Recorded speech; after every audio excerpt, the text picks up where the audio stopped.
10 മണിയോടുകൂടി യോഗം ചേരുമെന്നാണ് അറിയുന്നത്.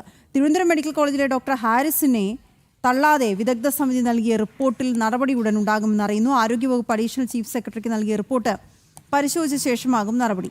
അതേസമയം വകുപ്പ് തല നടപടിക്കും ശുപാർശ ചെയ്തിട്ടുണ്ട്. എന്നാൽ ബ്യൂറോക്രസിക്കെതിരെയാണ് തന്റെ പോരാട്ടമെന്നും നിയമ നടപടി സ്വീകരിക്കാൻ തയ്യാറാണെന്നും ഡോക്ടർ ഹാരിസ് കഴിഞ്ഞ ദിവസം പറഞ്ഞിരുന്നു. വിദഗ്ധ സമിതി നൽകിയ റിപ്പോർട്ട് വിശകലനം ചെയ്ത ശേഷമാകും ആരോഗ്യമന്ത്രി മറ്റ് നടപടികളിലേക്ക് നീങ്ങുക എന്നറിയുന്നു. വിവരങ്ങളുമായി അഖിൽ പാലോട്ട് മഠമാണ് ചെയ്യുന്നത്. അഖിൽ, ഈ വിദഗ്ധ സമിതി റിപ്പോർട്ട് നൽകിയിട്ടുണ്ട്. അതിൽ ഡോക്ടർ ഹാരിസിനെ ആ റിപ്പോർട്ടിൽ പൂർണ്ണമായും തള്ളിക്കളയുന്നില്ല.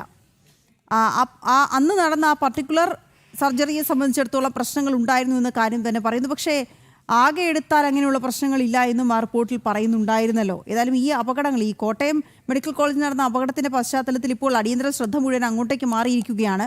ഈ വിദഗ്ധ സമിതി നൽകിയ റിപ്പോർട്ടും അടിയന്തര പ്രാധാന്യത്തോടെ പരിഗണിക്കേണ്ടതാണ്. അത് പരിഗണിച്ച് എത്രയും പെട്ടെന്ന് ആരോഗ്യമന്ത്രിയുടെ ഭാഗത്തു നിന്ന് ഒരു നടപടി ഉണ്ടാകുമെന്ന് കരുതാമോ എന്ന് മാത്രമല്ല, ഡോക്ടറിനെതിരെയുള്ള നടപടിക്കുള്ള ശുപാർശയും ഒക്കെ നിലവിലുണ്ട് എന്നറിയുന്നു. വിവരങ്ങൾ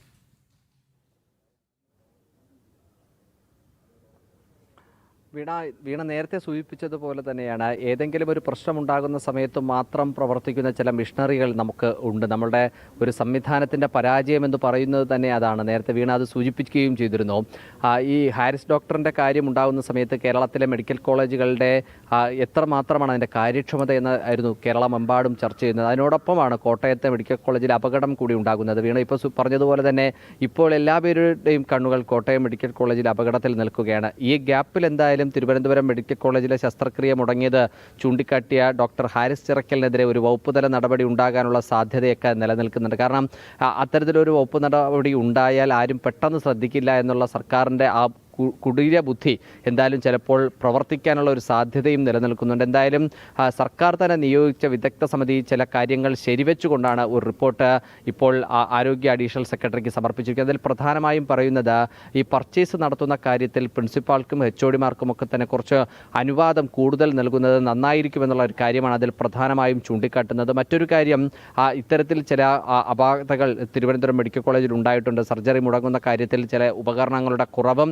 അര്യാപ്തതയും ഉണ്ടായിട്ടുണ്ട് എന്ന് തന്നെയാണ് ആ റിപ്പോർട്ടിൽ പറയുന്നത്. പക്ഷേ ഇത്തരത്തിലൊരു സർവീസിലുള്ള ഒരാൾ സർവീസ് ചട്ടങ്ങളെ ലംഘിച്ചുകൊണ്ട് ഇത്തരത്തിലൊരു നവമാധ്യമത്തിൽ പ്രതികരണം നടത്തിയത് അത് ചട്ടലംഘനമാണ് എന്ന് കൂടി ചൂണ്ടിക്കാട്ടുന്നുണ്ട്. അതുകൊണ്ട് തന്നെ ഹാരിസ് ഡോക്ടർക്കെതിരെ വകുപ്പ് തല നടപടി ഉണ്ടാകാനുള്ള ഒരു സാധ്യതയാണ് നിലനിൽക്കുന്നത്. മറ്റു നടപടിക്രമങ്ങളിലേക്ക് പോകാനുള്ള ഒരു സാധ്യത വളരെ കുറവാണ്. കാരണം വലിയ രീതിയിലുള്ള പ്രതിഷേധം നിലനിൽക്കുന്നത് കൊണ്ട് ഹാരിസ് ഡോക്ടർ കൂടി ഒരു നടപടി ഉണ്ടായാൽ അത് സർക്കാരിന് ഇരട്ടി പ്രഹരമാകുമെന്നുള്ളൊരു കാര്യം നിലനിൽക്കുന്നതുകൊണ്ട് അത്തരത്തിലൊരു നടപടിയിലേക്ക് പോകാൻ ഇപ്പോൾ സാധ്യത. എന്തായാലും ചില വകുപ്പ് തല നടപടികൾ ഉണ്ടാകാനുള്ള സാധ്യതയുണ്ട്. റിപ്പോർട്ടിന്മേൽ ഒരു നടപടി ഉണ്ടാകാനുള്ള ഒരു സാധ്യതയും നമുക്ക് പ്രതീക്ഷിക്കുന്നതാണ്. വിദൂരതയിലെങ്കിലും അത്തരത്തിൽ ആ വിദഗ്ധ സമിതി മുന്നോട്ട് വെച്ചതുപോലെ പർച്ചേസ് നടത്തുന്ന കാര്യത്തിലും ചില തീരുമാനമെടുക്കുന്ന കാര്യത്തിലും പ്രിൻസിപ്പൽമാർക്കും HODമാർക്കും എല്ലാം തന്നെ അധികാരം നൽകുമെന്നുള്ള കാര്യത്തിൽ നമുക്ക് വിദൂരതയിലെങ്കിലും അത് സ്വപ്നം കാണാൻ കഴിയുന്നതാണ് ഈ റിപ്പോർട്ടിന്റെ പശ്ചാത്തലത്തിൽ. വീണ, ഓക്കെ, ശരിയാക്കി ഇടവേള.